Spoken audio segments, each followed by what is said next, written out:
Dolphins fans, welcome in to another edition of the Dolphins Today Mailbag. I am Will Scott, answering your questions live here during our Thursday live show. If you missed this mailbag, no worries. We go live every Thursday at 4 p.m. Eastern Time. The 1-inch Wanda, what's up, man?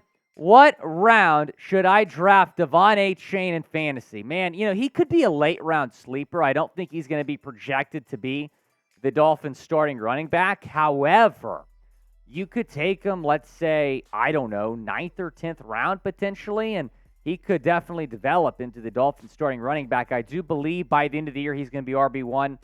So I wouldn't say reach on him, but I would say he could really be of value as a late round fantasy sleeper.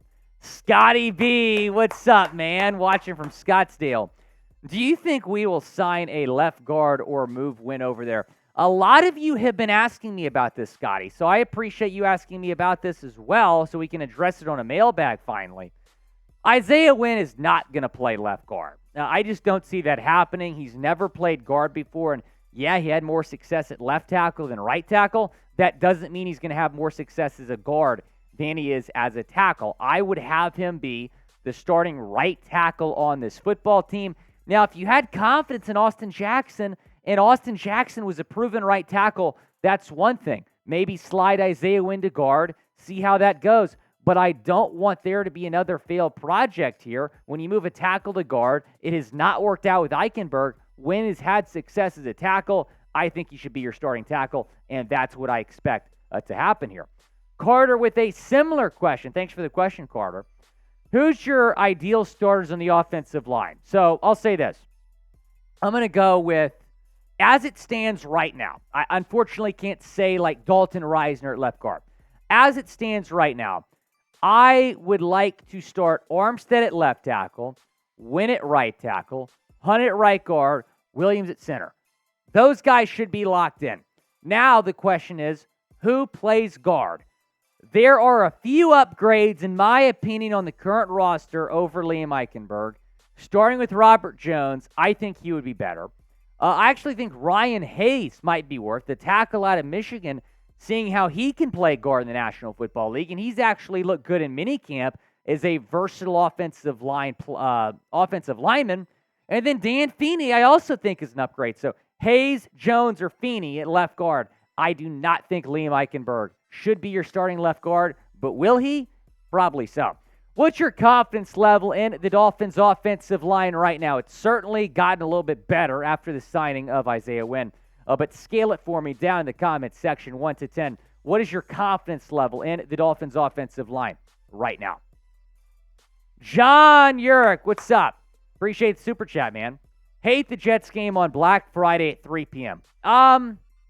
Why? I like that it's going to be a nationally televised game. All the eyes of the world are going to be on that game because this is the first Black Friday game in NFL history. And I remember year after year sitting down on Black Friday, eating leftovers at Thanksgiving. And producer Jeremy Chugs, there was no NFL on. I'm like, how nice would this be to have an NFL game to watch today? So I love that time slot. It's going to be a tough game to win. Probably cold weather in New York, but I think the Dolphins will win that game. And in my record prediction video, I did pick the Dolphins to win that game. Kurt LaPlante, what's up? Thoughts on who will be the third wide receiver? That is a great question. I think it's possible if he doesn't get traded, Cedric Wilson could surprise some people this year. I think he's going to get more targets. Right now, I have him slotted as wide receiver 3.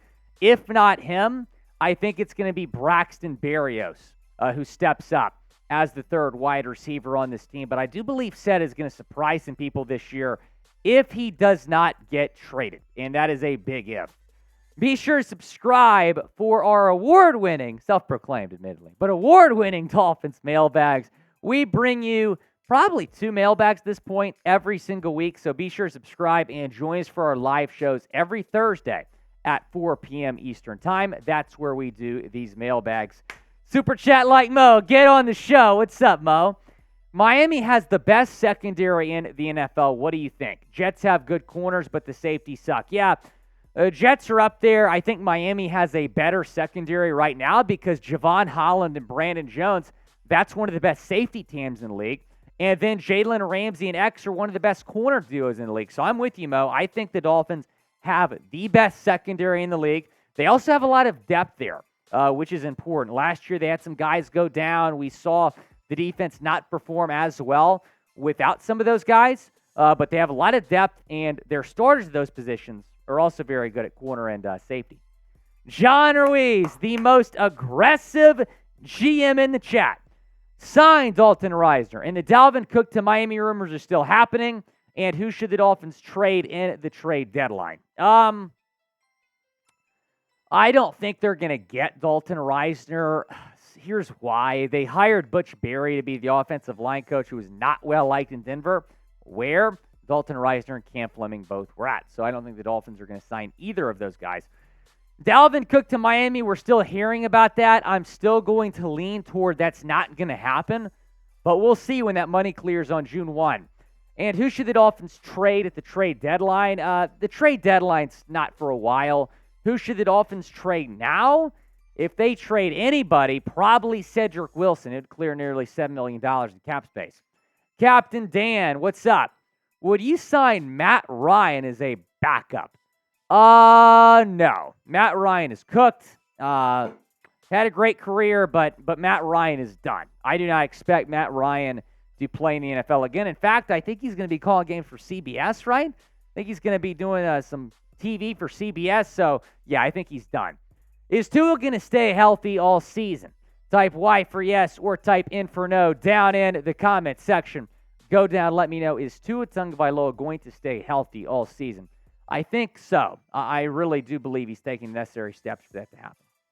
Carter Reimer. Brock Bowers needs to be a Dolphin. I don't care if we trade up for him. We need him.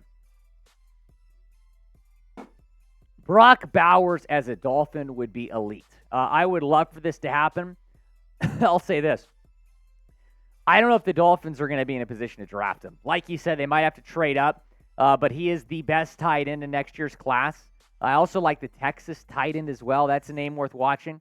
The Dolphins right now have 6 tight ends on their roster, and some people have said to me, like, oh, man, I don't know if we're going to get a tight end of the draft because we have 6 tight ends. I mean, all of these tight ends don't have much job security outside of Durham Smythe. I think Saubert signed a 1-year deal. Higgins is a 6th-round pick. Hill's a UDFA. Kroft has a 1-year deal. Connor was a UDFA last year. Robert, what about Tyler Kroft? Yeah, I think he's on the roster bubble, Robert. I do expect him to make this team just because of the experience that he brings to the table. He's also great as a blocker. So I think he's going to make this team, but as a guy that can be your first option at tight end, no. That's just not going to happen. But he could be a good 2nd, 3rd, maybe 4th tight end. Brandon, what's up? Toughest stretch of games this year for the Dolphins? That's a great question. You can certainly make an argument that it's the beginning of the season because you got to go on the road your first 2 games of the year. But I'm feeling pretty good about winning both of those games in LA, in New England. I would say toughest stretch is probably later on in the year. I think it's actually your last 4 regular season games. Against New York, against Dallas, at Baltimore, against Buffalo. Now, 3 of those games are at home, but all 4 of those games are going to be tough. Not to mention, you got to end the season with those games. So we'll see. Luckily, though, you don't go on the road 3 straight weeks again like they did last year where they lost all 3 of those games during the 5-game skid. But I would say that stretch I just mentioned is probably the toughest stretch. And like producer Chugs just said in my ear, any game the AFC East is going to be difficult. Follow me on Twitter. If you did not get a question in on the mailbag, DM it to me on Twitter at WillScott44.